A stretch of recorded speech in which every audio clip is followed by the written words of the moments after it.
What's up, everybody? Today we are test driving a 2023 Ford Mustang Mach-E Select. This is a rear-wheel drive Mustang Mach-E. Select is the base model, so this is pretty much the least expensive one that you can buy.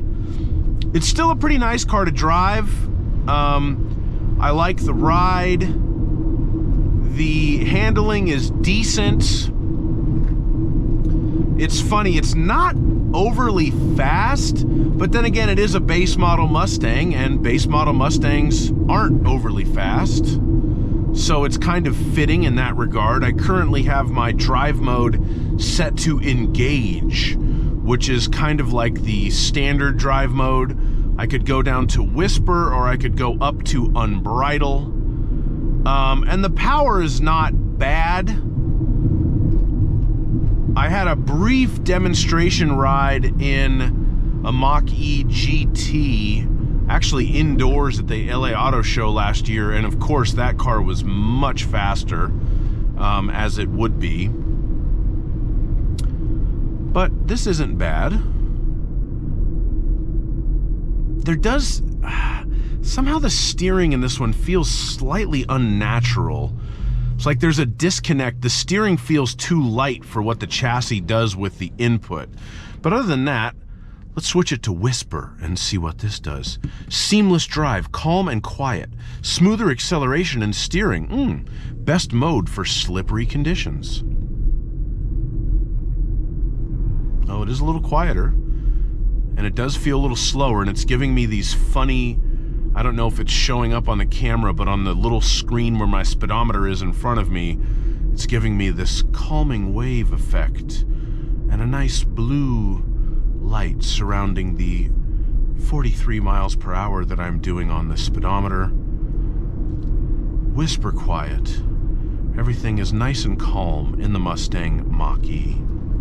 I do like this car. I have nothing against electric cars. A lot of car guys, I think maybe this is kind of going away, but, you know, historically a lot of car guys have kind of poo-pooed electric cars.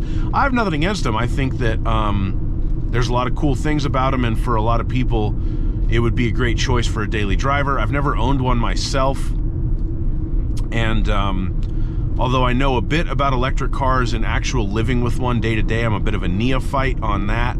So this has been a little bit of a learning experience for me. But if I was going to buy an electric car, I think it would either be one of these or a Hyundai Ioniq 5. I have not driven the Hyundai Ioniq 5. I'm making this choice strictly based on looks. And I suppose brand.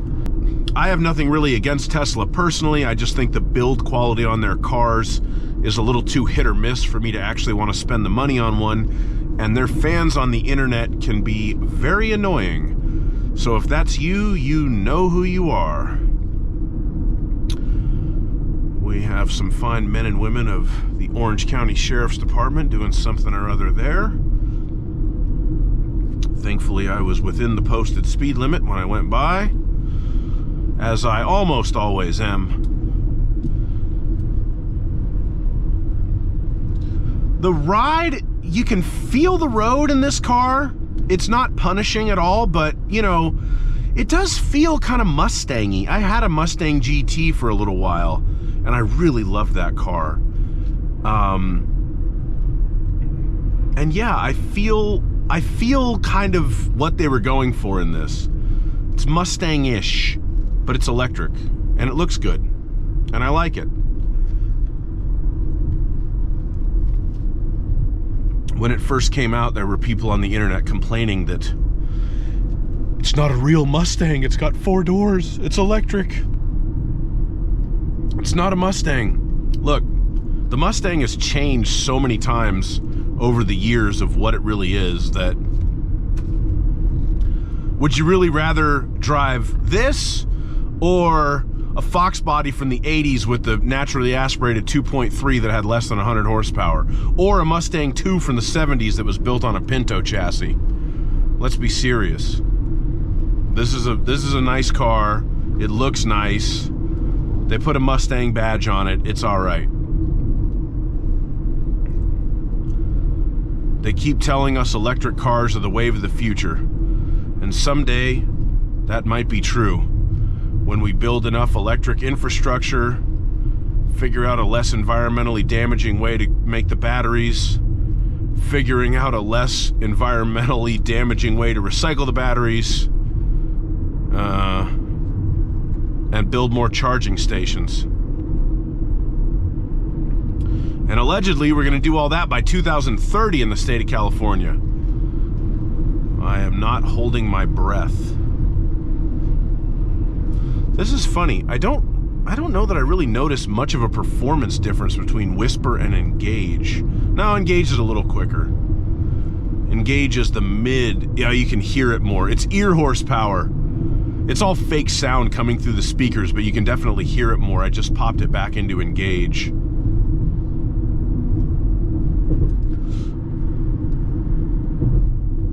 It has enough power. It's not a slow car. It's just if you're expecting, like, you know, electric car fast, like brutal acceleration, the Mach-E Select doesn't have that. All right, so here's what we're gonna do then. We're gonna do my funny little turnaround spot here, and we are going to unbridle this sucker. Ooh, give it the beans. Oh, there you go. All right, it's a little quicker in unbridle.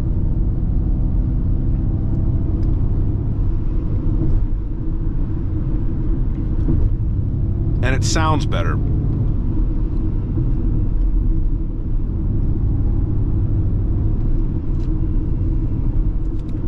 But that's about it. One thing that does kind of irk me about driving electric cars is range anxiety. I don't have enough time in them to not have it, and I hate it. Because I don't drive my cars around on E. So, I'm gonna have to find a place to charge this thing. I'd be interested to know, if you drive an electric car regularly, please give me a comment and let me know how you feel about range anxiety, what you've done to mitigate that in your experience with your own vehicle, where you charge your car, if it's gotten better over time. Like, because you just get used to having an electric car and you figure out where you can charge it. And it's like, oh yeah, it's not that big of a deal. I just go here, there, or elsewhere. Or I had a charger installed in my house or whatever you did. I'd be interested to know, seriously. I know a couple of people with electric cars, but they just charge the things at work for free and take up parking.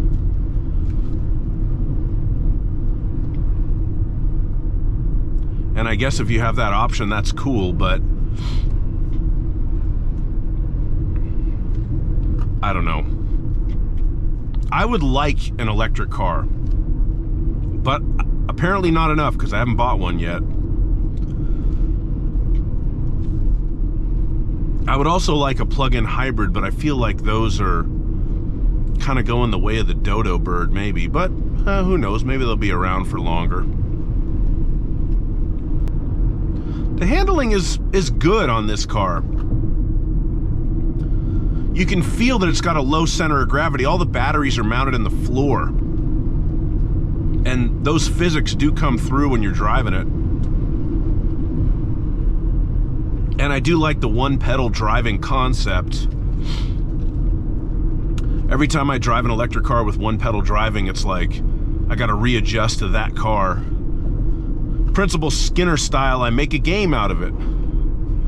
I see how close I can come to a perfect stop, and then I try to break that record.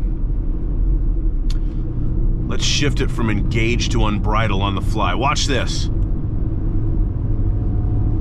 Oh, power.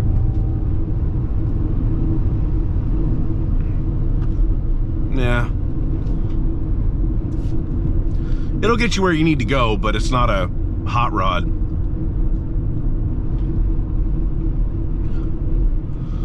Oh, now I'm gonna look like a jerk.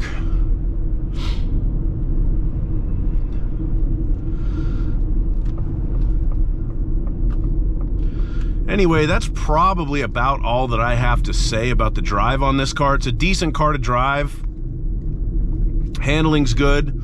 You can feel the road, but the ride's not too rough. The steering feel, as in a lot of modern cars, is weird and not great, but the actual handling is fine. It's not the fastest electric car I've ever driven, but it doesn't need to be, so that's about it. Again, please leave me a comment if you have an electric car. Let me know how you deal with range anxiety.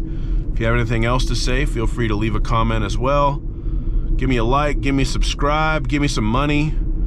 Thank you so much for watching. Always drive safely and have a great day. Bye-bye.